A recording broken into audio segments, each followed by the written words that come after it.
Mga kabuting-ting, kamusta kayo dyan? Meron tayong gagawin itong aking rim.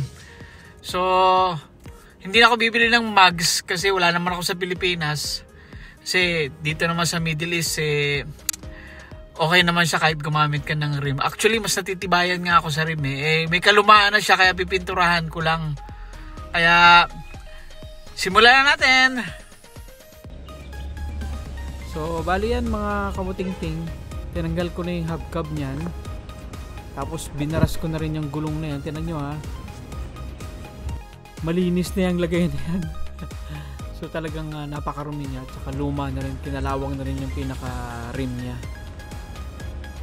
So ready na yung pinturahan. Ngayon ang ginawa ko, nag-cut lang ako ng kapirasong karton. Kung ano yung korte ng pinaka rim niya, yung pagkabilog niya.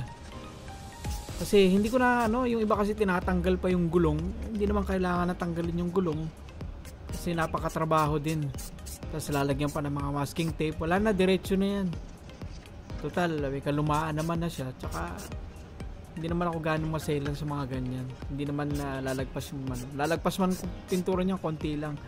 Tapos gumamit ako na niyan, yung pinaka high temperature na pintura. Yung umaabot ng 900 degrees Fahrenheit. Actually sa sa mga caliper, yung sa preno niya, pwede naman siya gamitin dyan. Actually hindi naman, mas mainit nga yung sa caliper pero yan, ginamitan ko siya sa rim. At saka napaka glossy niya, ang gandang tingnan pagkatapos niya.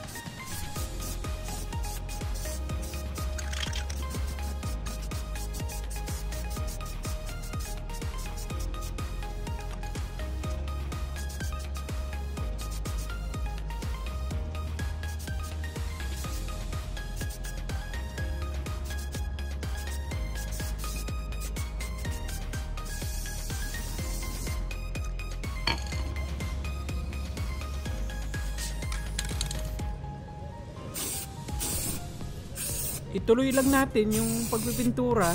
So ang ginawa ko dyan, yung ginawa kong karton, tinapos ko muna yung lahat ng mga gilid niya, para magtuloy-tuloy lang ako lahat sa gitna. So hindi ko na siya laging hahawakan pa yung karton na ginawa ko.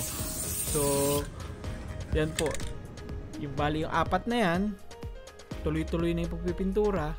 So mabilis, parang mga 15 minutes ko lang yata pininturahan yung 4 na yan So napakadali lang.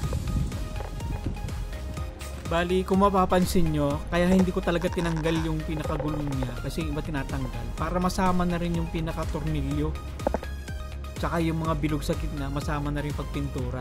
O diba, nagmukha siyang bago. Ito, gumamit din ako dito ng yung pinaka tire foam. Baga sana yung pinaka tire block sa Pilipinas, dito ginagamit dito tire foam. Although meron din naman tire block dito, pero hindi ko alam kung anong pinaka tawag ng brand na yun So yan di ba, nagmukha na siyang bago, pati yung gulong linglong. Yan, kinis-kinis na niya, di ba? Ganda na.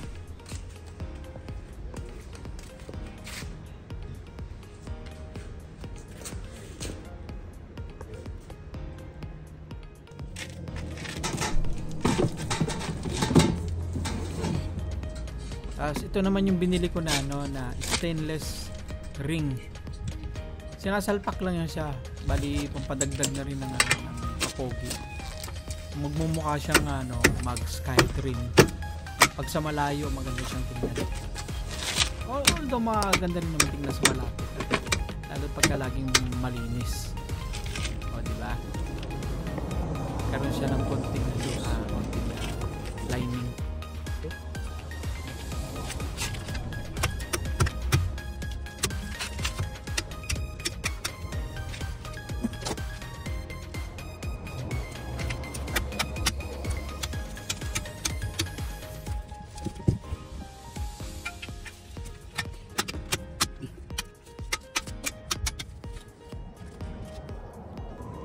So yan, nakabit na nating lahat.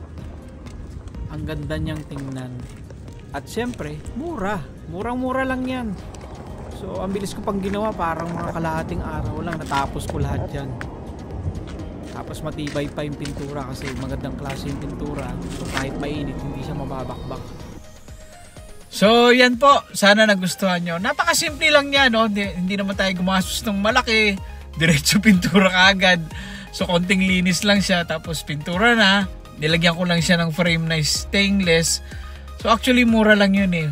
Magkano mabili ko doon is parang 100 real lang. So mga 1,500 pesos. So murang-mura siya.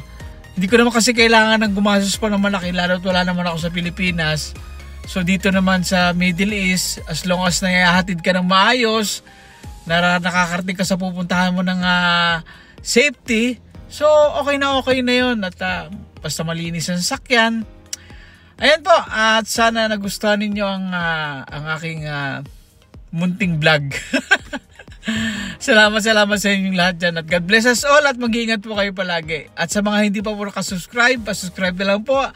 At pakipindot na lang po yung bell para sa mga bago kong mga video na mga buting dyan. Okay, salamat po sa inyong lahat. Bye bye!